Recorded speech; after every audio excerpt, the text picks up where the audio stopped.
Good morning, welcome আমার নতুন ভিডিওতে। আমি কড়া বসিয়ে দিয়েছি, কড়া গরম হয়ে গেছে, তেল দিয়ে দিচ্ছি।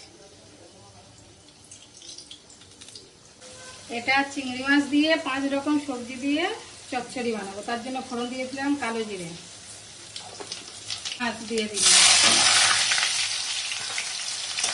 মাছটা লবণ হলুদ দিয়ে মাখিয়ে রেখেছিলাম, ওটা দিয়ে দিলাম, ভালো করে ভেজে নেবো। দিয়ে দিলাম, ভাজা হয়ে গেছে সব।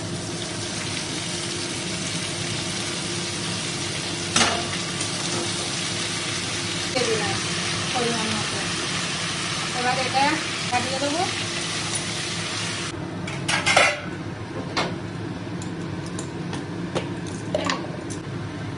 এবার একে একে মশলাগুলো সব দিয়ে দেবো। হলুদ দিয়ে দিলাম, লঙ্কার গুঁড়ো দিয়ে দিলাম, জিরের গুঁড়ো দিয়ে দিলাম। এবার ঢাকা দিয়ে দেবো, পরে নেড়ে দেবো। সবজিটা ভালো করে নেড়ে দেবো।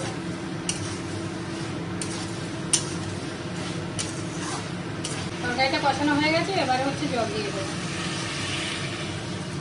পরিমাণ মতো জল দিয়ে দিলাম। চচ্চড়িটা হয়ে গেছে, এবার নামিয়ে নেব। ভিডিওটা ভালো লাগলে লাইক কমেন্ট শেয়ার করে দিও প্লিজ। সবাই পাশে থেকো একটু। আবার দেখা হচ্ছে নতুন ভিডিওতে।